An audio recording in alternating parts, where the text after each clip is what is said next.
सद्गुरु जो आपको मंत्र दे, मंत्र गुरु के माध्यम से मिलता है, लेकिन वो गुरु का मंत्र नहीं होता परमात्मा का ही मंत्र है। सद्गुरु उसे जागृत करता है और फिर हमारे समस्त चक्रों में और ग्रंथियों में स्थापित करता है। ब्रह्म ग्रंथि, नाभिकेंद्र, इसमें वो ऊर्जा दी जाती है कि तुम्हारे अंदर निर्भयता आए, रचना शक्ति आए, नया निर्माण कर सको। हर दिन नया सोचो, नया करो, नए ढंग से चलो, अपने आप को नया करो। अपना एक नया संस्करण हर जन्मदिन पर आपको अपने आप को देना है। आपके मोबाइल फोन पुराने हो जाते हैं, नया वर्जन आता है, तो आपका भी न्यू वर्जन आना चाहिए हर साल का। आप पहले से नए हो जाए।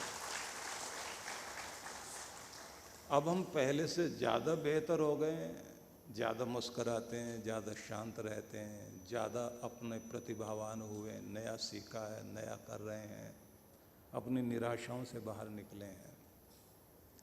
तो ये ब्रह्म ग्रंथि में गुरु शक्ति देता है। दूसरा संसार है प्रेम का, विकास का, योजना का संसार, सफलताओं का संसार। तो हृदय में सद्गुरु उस ऊर्जा को देता है कि आप इस पूरी दुनिया के रिश्तों को एक ही डोरी से बांध सकते हो। वो डोरी प्रेम की डोरी है। कभी कभी देखने में आता है कि हम लोग एक ऐसे रिश्ते से बंधे हुए होते हैं कि देखने में तो कोई बंधन लगता नहीं, लेकिन फिर भी दिल से बहुत बंधे हुए होते हैं। किसी के रिश्ते बहुत सारे होते हैं लेकिन जीवंत नहीं होते। किसी के 4 मामा है लेकिन लोग कहते हैं है तो एक ही, क्योंकि उनसे हम जुड़े हुए हैं, वो हमसे जुड़े हुए हैं, बाकी से तो बस नाम का रिश्ता है। तो जो आपको दिल से समझे, आपके दिल में उतरे, वो रिश्ता तो सच्चा रिश्ता है। वेदों में एक सुंदर संदेश है, पृच्छामि त्वा भुवनस्य नाभि।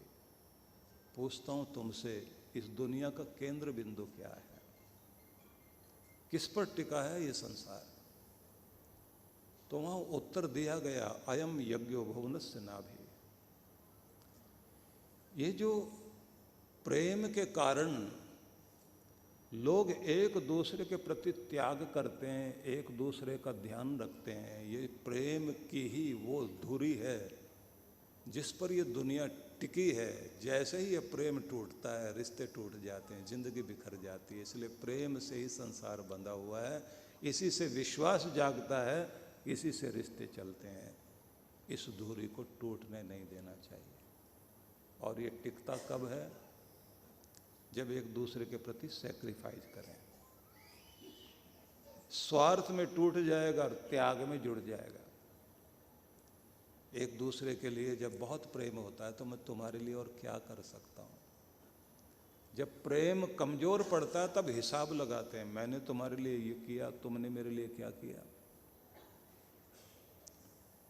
व्यवहार निभाने में, शादी में आपने देखा होगा कि लोग, सगाई वगाई हो रही होती है तो पैसे लिखाए जाते हैं, इनकी तरफ से इतने, इसकी तरफ से इतने, वो नोट कर रहे होते हैं। अगली बार उसके यहाँ जाएंगे तो इतना ही देना है।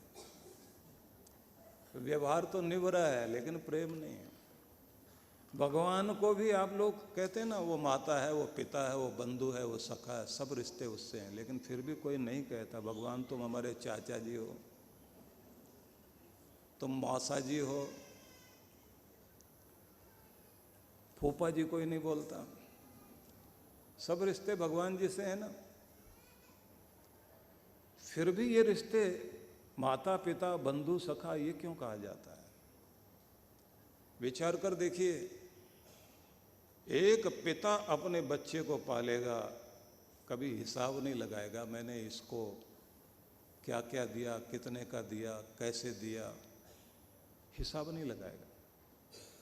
लेकिन अगर पिता ना हो और चाचा को पालना पड़े, फिर हिसाब लगाएगा, पढ़ाई में इतना खर्च किया, इसके कपड़ों पर इतना खर्च हुआ, इसकी रोटी पर इतना, इसके आने जाने पर इतना, सब हिसाब, क्योंकि कल ये पूछे तो दिखा सकें हमने तुम्हारे लिए इतना किया।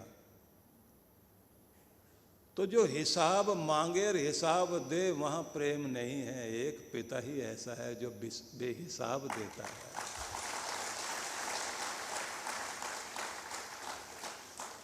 इसलिए उसे पिता कहा गया परमात्मा को। वो कहते ना कि यह कहकर रख दी उसने माला, ये कहकर रख दी उसने माला कि गिनकर क्यों नाम लूं उसका जो बेहिसाब देता है।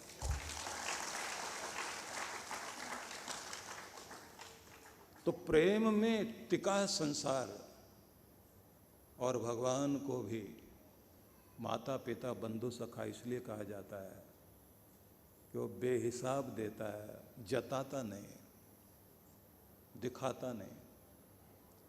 तो ऐसे पिता परमात्मा के प्रति अपने हृदय में प्रेम लेकर जब आप उसे स्मरण करते हैं, उससे जुड़ते हैं, तो ये हृदय केंद्र है आपका, जहाँ से प्रेम की धाराएं उपजती हैं और आपके घर में, रिश्तों में, जीवन में सुख आता है।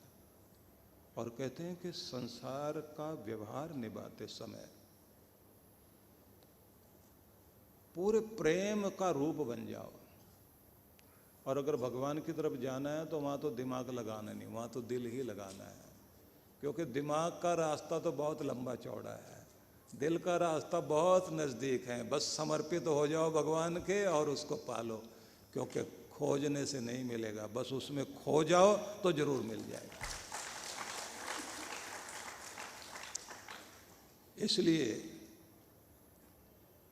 आखिरी बिंदु आता है कि जब आप हृदय से लेकर मस्तिष्क की तरफ जाते हैं तो यहाँ त्रिवेणी है, इस जगह आनंद की प्राप्ति होती है, भगवान शिव की कृपा मिलती है। गुरु आपको हृदय में ऊर्जा देगा, आज्ञा चक्र में ध्यान लगाने के लिए कहेगा, क्योंकि यहाँ से आपका भाग्य चक्र जागता है। हृदय महत्वपूर्ण है, क्योंकि दुनिया चलाने के लिए हृदय चाहिए।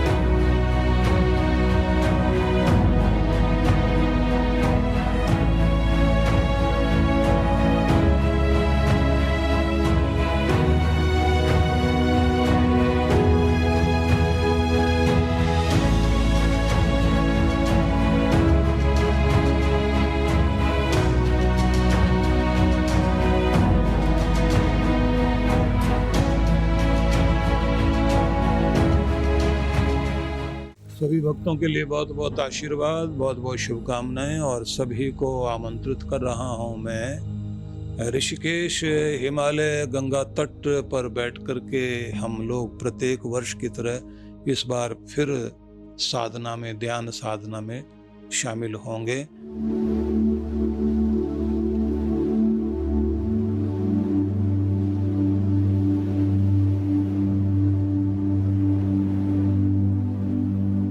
यह कार्यक्रम रहेगा 17 नवंबर से 20 नवंबर 2022।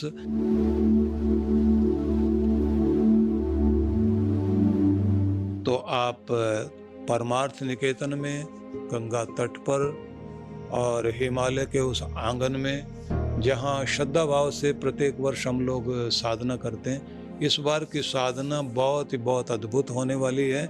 उसके संबंध में अलग से आपको जानकारी देंगे, क्या क्या लाभ आपने उसमें प्राप्त करना है। बस अब से तो इस समय यही निवेदन करूंगा कि आप लोग तैयारी कर लीजिए, और जो लोग हिमाचल में नहीं जा पाए थे, मनाली नहीं जा पाए थे, तो उन सब के लिए अवसर है कि वो ऋषिकेश अवश्य पहुँचें।